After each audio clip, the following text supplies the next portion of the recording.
Seja bem-vinda, seja bem-vindo. Você está no nosso canal do YouTube, Filho de Deus. Eu sou Márcio Cândido, escritor, autor do livro O Filho de Deus, Fazei tudo o que ele vos disser. E nesse canal, nós estamos fazendo um estudo sobre os quatro evangelhos de Cristo. Hoje, com a passagem Os Cegos de Jericó, que segue narrado nos evangelhos de Mateus, Marcos e Lucas. E faremos uma leitura e um aprofundamento. E faremos em nome do Pai, do Filho, do Espírito Santo. Amém. Deus seja conosco. Sim. Mateus, capítulo 20, versículo de 29 a 34. Enquanto saíam de Jericó, uma grande multidão o seguiu. E eis dois cegos sentados à beira do caminho.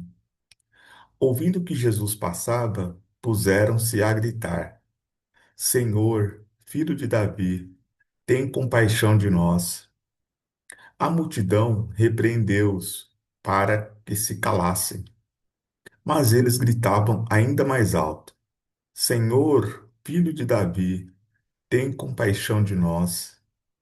Jesus parou, chamou-os e disse: Que quereis que vos faça? Responderam: Senhor, que os nossos olhos se abram. Movido de compaixão, Jesus tocou-lhes os olhos e imediatamente eles recuperaram a visão e o seguiram. Então, essa é a narrativa de Mateus sobre os cegos de Jericó. Agora vamos à narrativa do Evangelho de Marcos.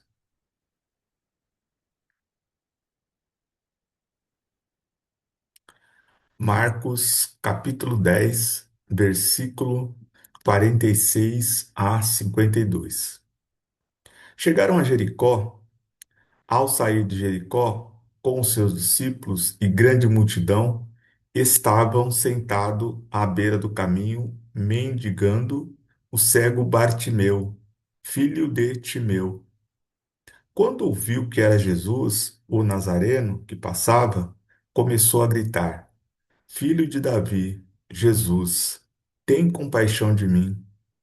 E muitos o repreendiam para que se calasse. Ele, porém, gritava mais alto ainda: Filho de Davi, tem compaixão de mim. Detendo-se, Jesus disse: Chamai-o. Chamaram o cego, dizendo-lhe: Coragem, ele te chama, levanta-te. Deixando o manto, deu um pulo e foi até Jesus.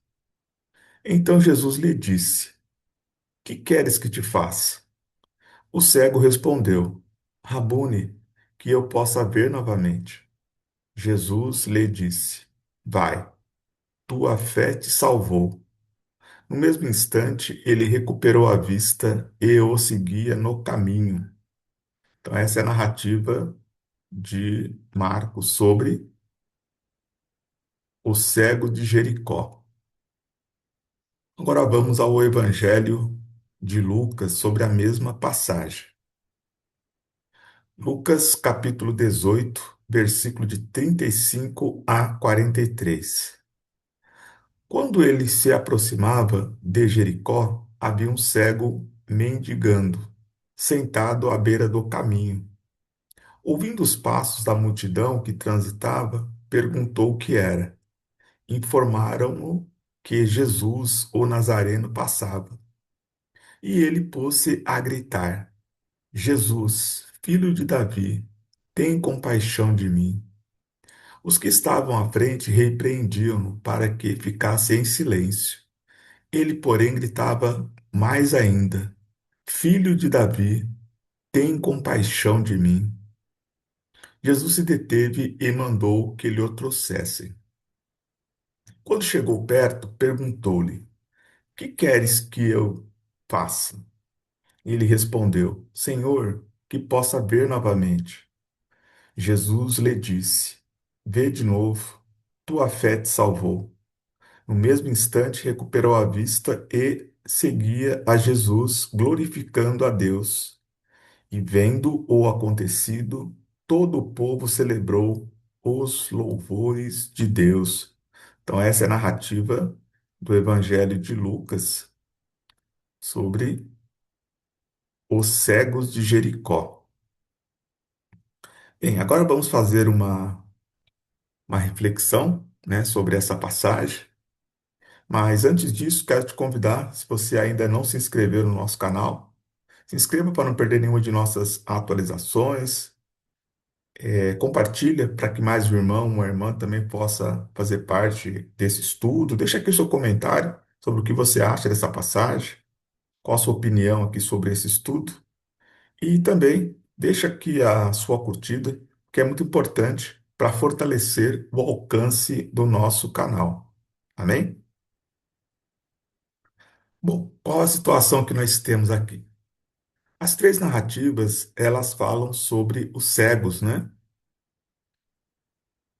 Os cegos de Jericó, né? Então está relacionando aqui aos cegos e também à cidade de Jericó. Aqui vocês podem notar que do Evangelho de Mateus para os evangelhos de Marcos e Lucas tem uma diferença marcante, não é? No Evangelho de Mateus são dois cegos, né? Então, eis dois cegos sentados à beira do caminho, né? Ainda em Jericó. Ao passo que o evangelista Marcos, ele cita aqui não somente que era um cego, né? E ele cita até o nome, né? Que é o cego Bartimeu. Ele é o único dos três que nomeia, né, o cego. E Lucas, ele também vai falar de um cego, né? Os três falam de Jericó. A diferença é que enquanto Marcos e Lucas falam de um, Mateus fala de dois. Pode ser situações diferentes? Também pode ser, né? Mas todas as situações elas se passam ali em Jericó. E o cego, ou os cegos, né, na narrativa de Mateus, primeiramente eles reconhecem que Jesus é o Filho de Deus. Por que que eles reconhecem? Porque eles gritaram, Senhor, Filho de Davi. Essa expressão, primeiro que a expressão Senhor, ela é uma expressão que sempre foi indicativo de Deus. O único que tinha, que era nomeado como Senhor, era Deus, né? Na Antiga Aliança, né, no Antigo Testamento, essa expressão só era usada para definir Deus. E a partir do Novo Testamento, Jesus, ele também vai incorporar esse título, né, como Senhor. E filho de Davi era meio que um apelido, né, que Jesus tinha. Por quê? Porque a profecia dizia que o Messias sairia da casa de Davi, né? E José, ele tem linha ancestral ali, né, com o rei Davi. Ele é da casa de Davi, né, da cidade de Davi. Então, para que o cego ou os cegos dissesse Senhor, filho de Davi, primeiramente eles acreditavam que Jesus era o Messias. E o que que a gente percebe aqui? Eles pedem misericórdia, mas encontram uma multidão dura, né? A gente vai perceber aqui que em Mateus, que em Marcos e que em Lucas eles são repreendidos, né, para que ficassem quietos. Quando Jesus for entrar em Jerusalém, nós vamos conversar sobre isso aqui. Da mesma forma, eles pediam a Jesus, peça para que eles se calem. E como Jesus responde essas autoridades religiosas, né? Ele fala: se eles se calarem, as pedras clamarão. Em alguns momentos da vida, a gente não deve se calar. E o que que o cego faz? Ele gritou ainda mais alto. Ele já estava gritando. Quando eles pediram para ele se calar, ele começou a gritar mais ainda. E às vezes, na nossa vida, a gente precisa gritar mais alto, porque a dureza do coração das pessoas não pode nos paralisar. O cego sabia o quanto era importante aquela cura.